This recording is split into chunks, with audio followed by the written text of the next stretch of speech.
Remember, a Hallmark card when you care enough to send the very best.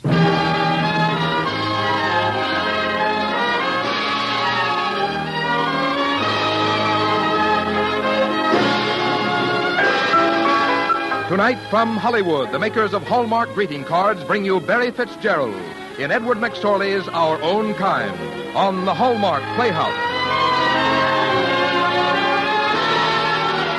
Each week, Hallmark will bring you Hollywood's greatest stars in outstanding stories chosen by one of the world's best-known authors, the distinguished novelist, Mr. James Hilton.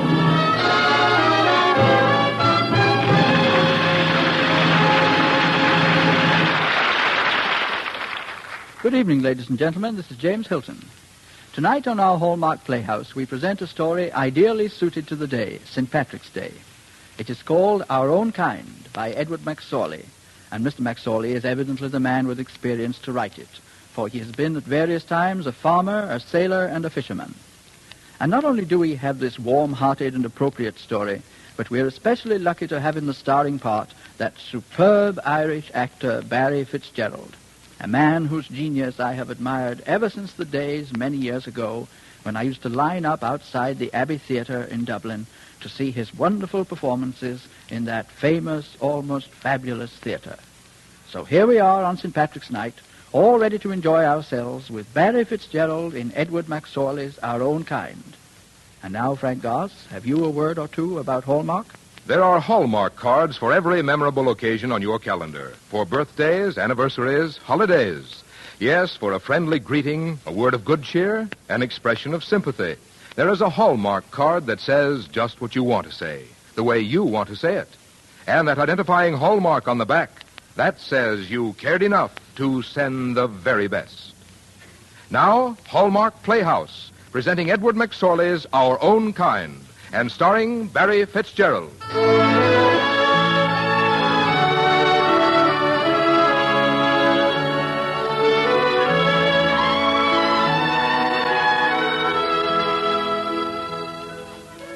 St. Patrick's Day. A great day for the Irish. But especially so for me, for wasn't it on St. Patrick's Day that I got my first glimpse of America? That was a long time ago. I was a young one then, and so was we might now. But we found happiness here. In Providence, Rhode Island we lived, and we raised 2 fine sons. But we found sadness too, when the oldest, God rest him, was lost. There now, it's all over now. But don't hold in. Go into your room, have a good cry. It'll do you good. Dad's right, Mom. And try to get some rest. Do, Chris, you're all we have left. Poor Will. Will is in good hands now, Mom. Remember what Father O'Connor told you. Here now, try to sleep. I'll try. You ought to get some rest yourself, Dad. There'll be time enough for resting later. We've somebody else to be thinking about now. Little Willie. Well, he can stay at Aunt Tessie's for a while. He'll be all right there until we can make some arrangements. Arrangements? Arrangements for what? Have him taken into the boys' home. He'd get good care there, anyway. He'd be better off in an institution. Do you really think so? Chris, would you think so if he were your own? Without being sentimental about it, yes. All right, then, let's be sentimental about it. Now, there's something a lad needs. Somebody to run to when the world gets too big for him. Not only somebody to treat his bruises, but somebody to pat his head when they're doing it. A boy needs comfort, and you can't crawl into the lap of an institution. I'm bringing him home here where he belongs. Because, you see, Chris, he's our own kind.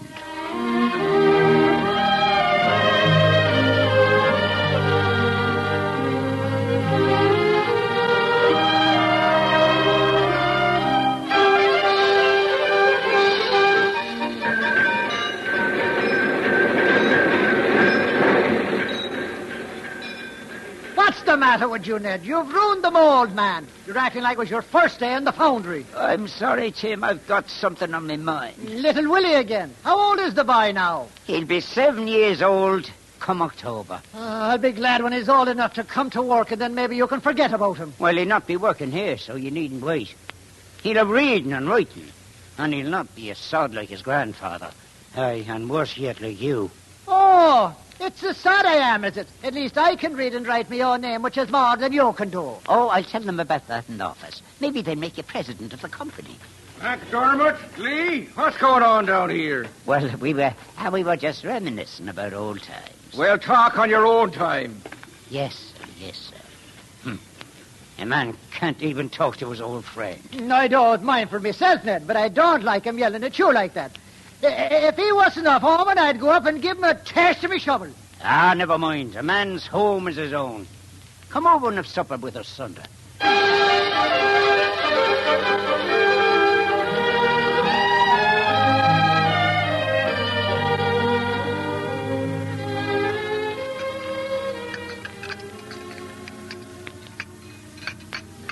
Ah, that was a fine meal, Nell. Well, I'm going out. Goodbye, Tim, everybody. Good night, Chris. Are you seen that young school teacher again? That's, Catherine Daly. Yeah, good. Willie's in our class at school now. Might as well have the family on the right side of her. So long. Well, I'd best be getting the dishes done. Take Tim into the parlor. Time for you to go to bed, Willie, boy. But how about the funnies, Grandpa? You haven't read me the funnies. Ah, well, let it go for another day. Tim and I want to talk. Oh, don't let me be a bother. You promised, Grandpa. Well, now, seeing that Tim is a guest, maybe he'll read you the funnies. Oh, not at all. I'd like to have you read them. All right, Willie. Sit on me lap. Yes, well, now we'll start with this one. I'm all ears. Yes, that's typical of a donkey. Read, Grandpa. Well, now, this here fella, he's a tinker by the name of O'Rourke. What's a tinker? He's a man who fixes pots and pans as good as new. Now, this one over here, oh, he's the bad fella. He's an Englishman. It goes without saying. And who's the lady, Grandpa? Oh, Who's she? Well, let me see now. Oh, she bought the pots and pans from the Englishman. Yes, robbed her, too, he did. They were no good until O'Rourke fixed them. But now they're all right? Yes, but the Englishman wants to take them back now because the poor woman can't pay the installments. I wonder if the paper knows they've got that comic strip in there. Shut up, you, Tim. Go on, Grandpa. Go on. Well, then, O'Rourke and the Englishman get in a fight, as you can see, with O'Rourke naturally getting the best of it. Here, now, that's enough for tonight. All right, Grandpa. Good night, Uncle Sam. Good night, Willie. I never heard such a comic strip before in all my life. And you want him to know that I can't read or write? I don't want him to follow me, Tim. I don't want him to follow his father, or Chris, who learned a little and then stopped. He's got to see things, too, now he's started to school. I'd like to take him on a little trip. Take a trip? You want to take a trip? Get all dressed up and put on tight shoes? For what? Well, I don't want the boy to think that the whole of America has been squeezed into one little city called Providence, Rhode Island. Now, will we? Well, we can go someplace of a Sunday, can't we? Well, there's the boats to Block Island and other places that lay from the wharf. Block Island? That doesn't sound bad at all.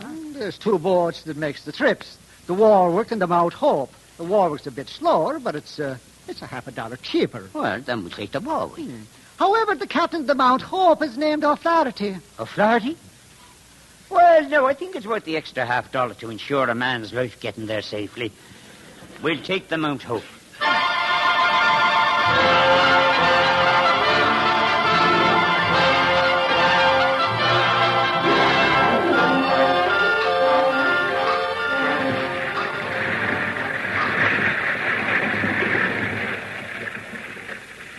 Get a load of this fella coming along the deck with the hat.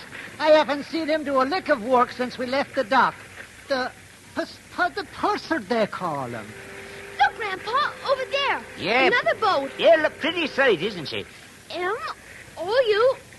Grandpa, it's the Mount Hope. No, this is the Mount Hope, Willie. We're on the Mount Hope ourselves. Now, try to read it again now. See, do you make it out any better this time? I can spell it out for you if you want me to. Go ahead, lad. Spell it out. M-O-U-N-T-H-O-P-E.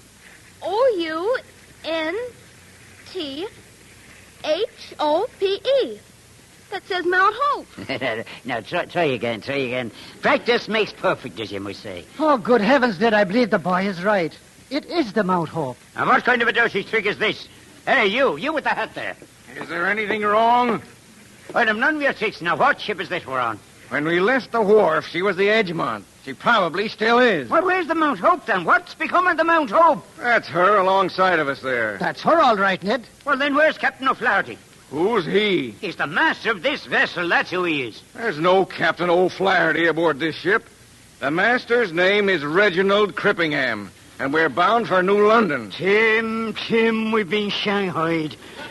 They're taking us to England. Oh, take it easy, Ned. New London's in Connecticut. Just the same, we've been trapped.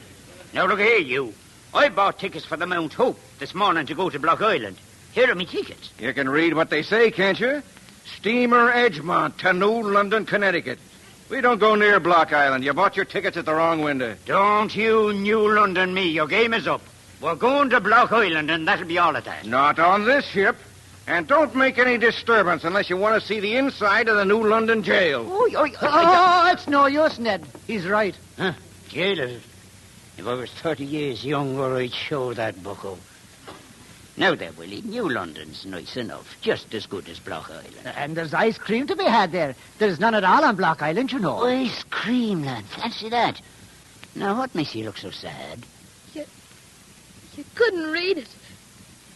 You couldn't read the sign on the boat. Oh, well, now, I made a mistake, that's all. You couldn't read it. I wasn't wearing me specs. Grandpa, you couldn't read it.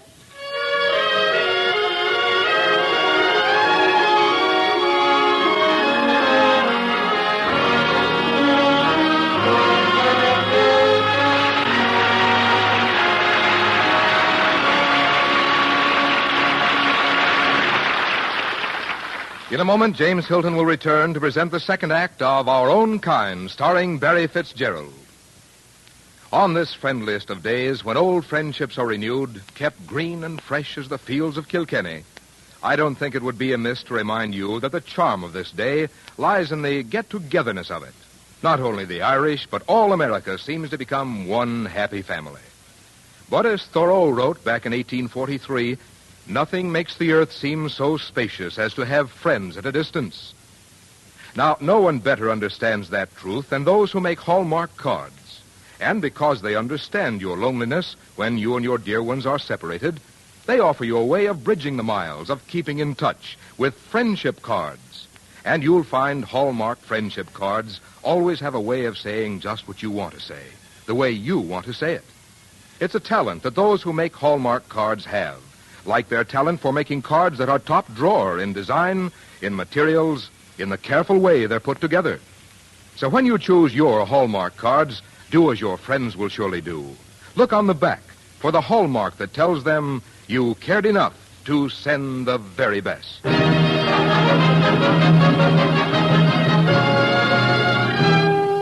now we present Act Two of Edward McSorley's Our Own Kind, starring Barry Fitzgerald.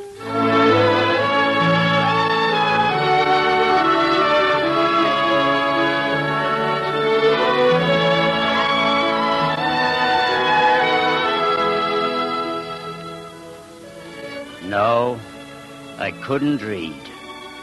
And Willie discovered it that day on the boat to New London. He never spoke of it again, but he didn't bring me the funnies of a Sunday either. Nor did we stand together before the picture of brave Robert Emmet that hung in the parlor, while I read the words beneath it to him. The words that I had memorized. I had to do something about it, so I went to see Chris's girl, Catherine Daly, the schoolteacher. Couldn't I get you something, Mr. McDermott? Perhaps a cup of tea? No, thank you, no. I have a matter of grave importance on my mind.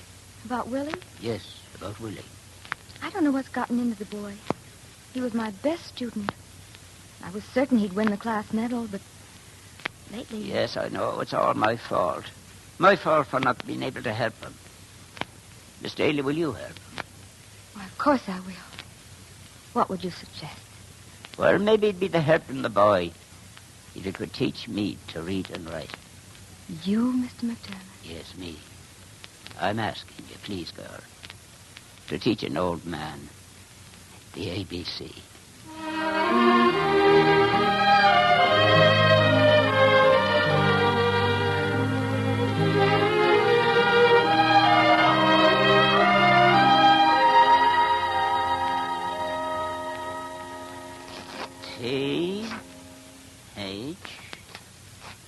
T-H-E. The brown. C-O-W.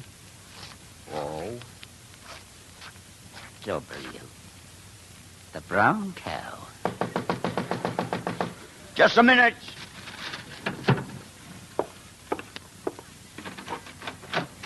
Your cousin Larry is here.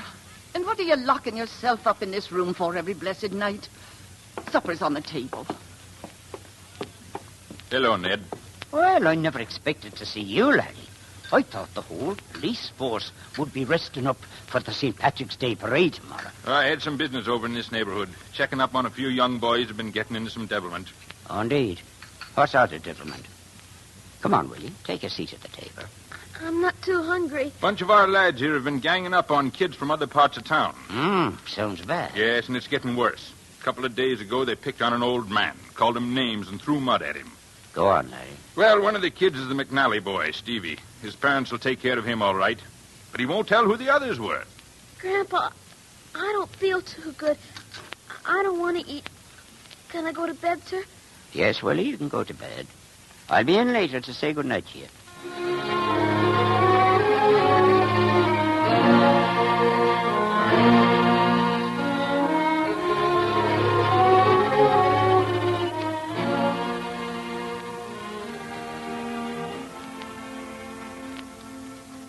Willie, are you awake, lad? Yes, Grandpa. I'm awake. What's wrong now? I was with Stevie McNally. I was one of the boys Uncle Larry told you about. Yes, I know you were.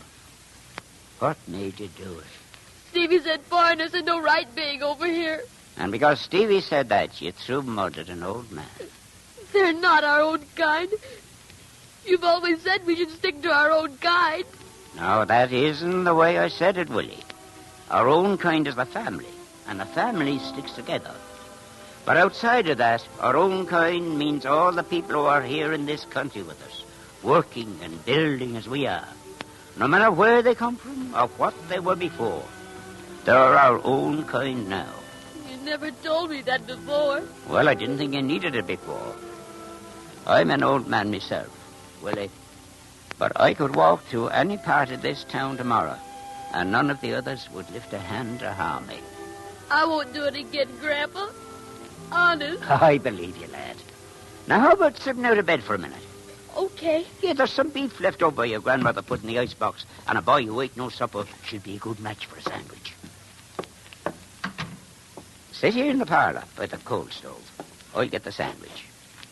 And then Robert Emmett's picture can watch you while you eat.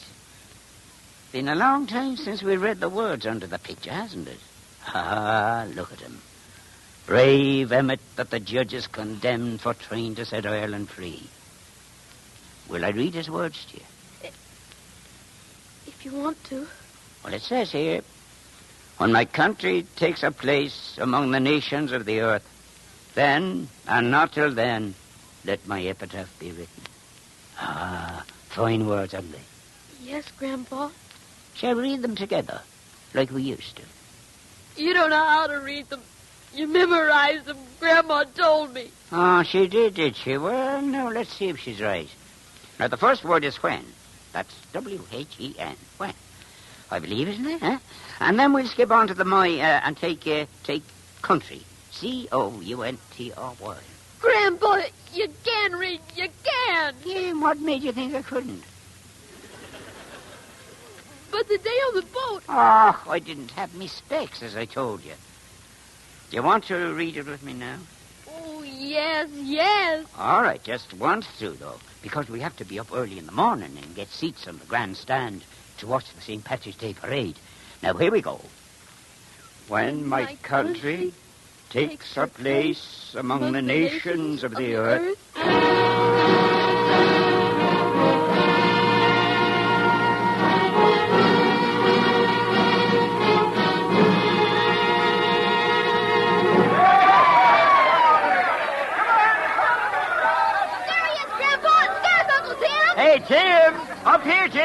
seat for you. Look, Grandpa, there they come. There comes the parade. I'm coming if I can ever get through here. Ah, let the man through there. Let the man through. Sometimes I wish I wasn't Irish at all. Oh, for heaven's sake, will you look at Pete Carden on the white horse in front of the parade, Tim? To look at the airs of him, you'd never think he slept on the floor of me kitchen the first few years after he came over here, would you? He's getting so fat I can hardly see the horse. Well, I'm only assuming there's a horse because I know Pete isn't that tall. The weight of the money in his pockets kept him from growing full size. Oh, look, there's Teddy Donovan with the bagpipes. Did you ever see such a sight in your life? I did not. With all the blowing he does about other things, you wouldn't think he'd have breath enough left in him for the pipes. Look at the float with the four-leaf clovers and the midges. Oh, no, those aren't four-leaf clovers. They're shamrocks. And that isn't a midget. It's a leprechaun.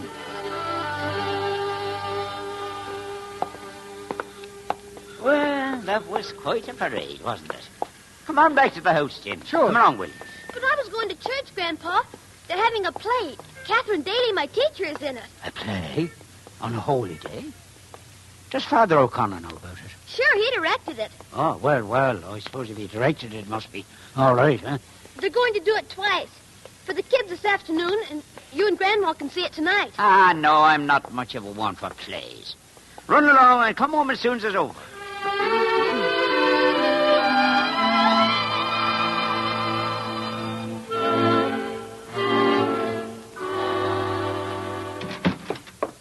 Grandpa! Here, boy, you'll knock the walls down. I saw the play. Catherine... Miss Daly. She was beautiful. Yeah, she's a pretty thing, all right. Now, what is the show about?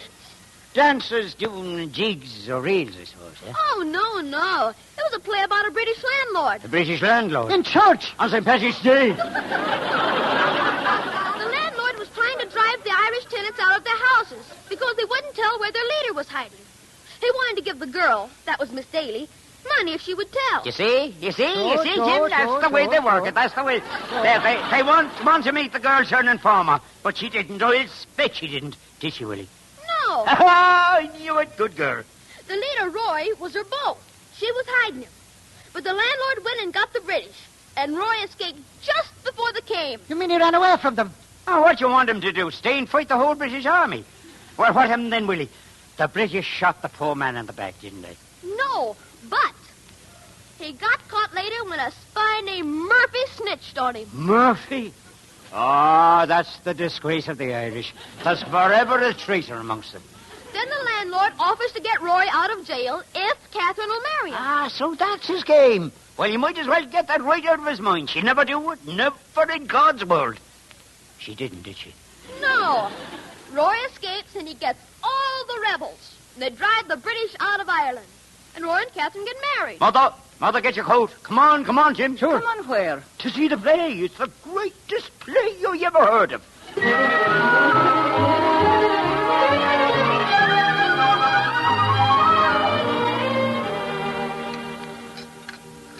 The play was a delight, Catherine. That's what it was. I'm glad you liked it. Oh, it was grand, Miss Daly, just grand. Well, frankly, I'm a little worn out.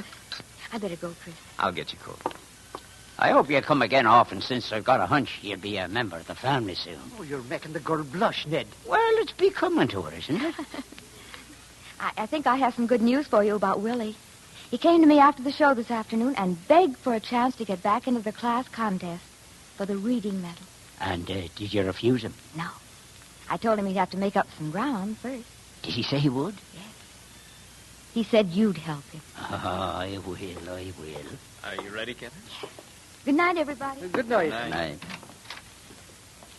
Little Willie. He'll be all right now, Tim. He'll do the Irish proud someday when he hangs out his shingle as a doctor or a lawyer. Willie McDermott, M.D. I can see it in my mind. Ned, education costs money, lots of it. Willie doesn't need that kind of help, Tim. He needs the kind I've been able to give him. He needs the dreams and the ambition. There's a way open here in America. Things called scholarships. Here's for the working for them. You know, Tim, this is the biggest country in the world because it's Ireland as well as America. The kind of Ireland that Robert Emmet dreamed about. And it's every other country that has men like him who dream about liberty and a chance for a man to make good on his own. That's all that Willie needs. And that's what he's got. And nothing will ever stop him now. Nothing will ever stop him.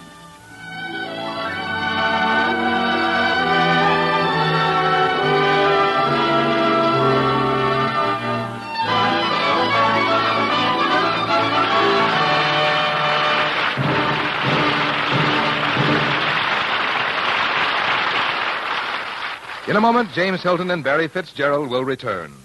But first, is there anyone who doesn't love a bit of Blarney? Even if you aren't an O'Brien or a Quinn, chances are someone sent you a green-tinted card today.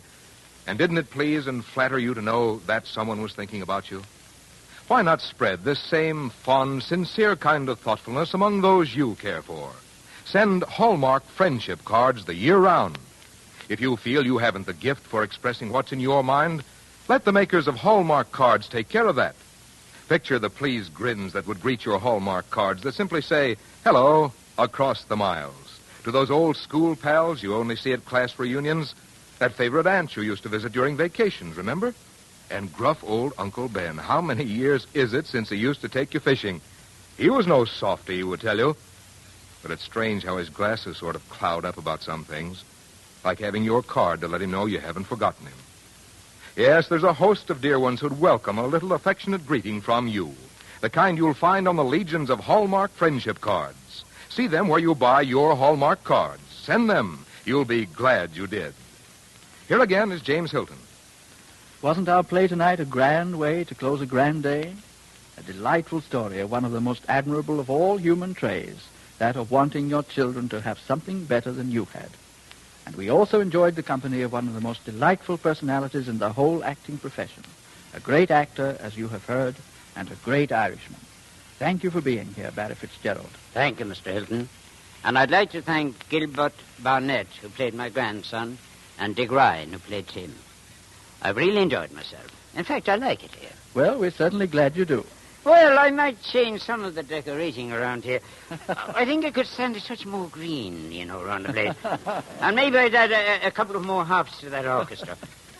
Of course, I'd be sure not to change those Hallmark greeting cards of yours. They're mighty fine cards, just the way they are. And so is your playhouse. I've enjoyed being here tonight, and I thank you for allowing me to celebrate this happy day with you. Fine to have you with us, Mr. Fitzgerald. Come back and see us soon again. And please listen next week when we bring you a great story of the early American West, Stuart Lake's Frontier Marshal, starring Richard Conte in the role of Wyatt Earp. And the following week, it will be our great pleasure to welcome the current Academy Award-winning star, Loretta Young, in a dramatization of Irving Stone's book, Immortal Wife. And the week after that, Betty Smith's novel, A Tree Grows in Brooklyn, starring Margaret O'Brien. Our Hallmark Playhouse is every Thursday. Our director-producer is Dee Engelbach. Our music is composed and conducted by Lynn Murray. And our play tonight was adapted by Joel Murcott. Until next Thursday, then, this is James Hilton saying good night.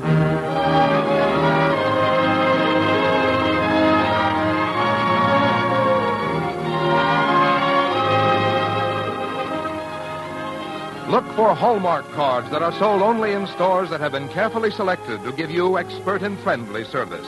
Remember, Hallmark cards when you care enough to send the very best. Barry Fitzgerald will soon be seen in Bing Crosby's Paramount picture, Top of the Morning. This is Frank Goss saying goodnight to you all and inviting you next Thursday and every Thursday to tune in 1/2 hour earlier and listen to the adventures of Casey, crime photographer, followed by the Hallmark Playhouse. This is CBS, the Columbia Broadcasting System.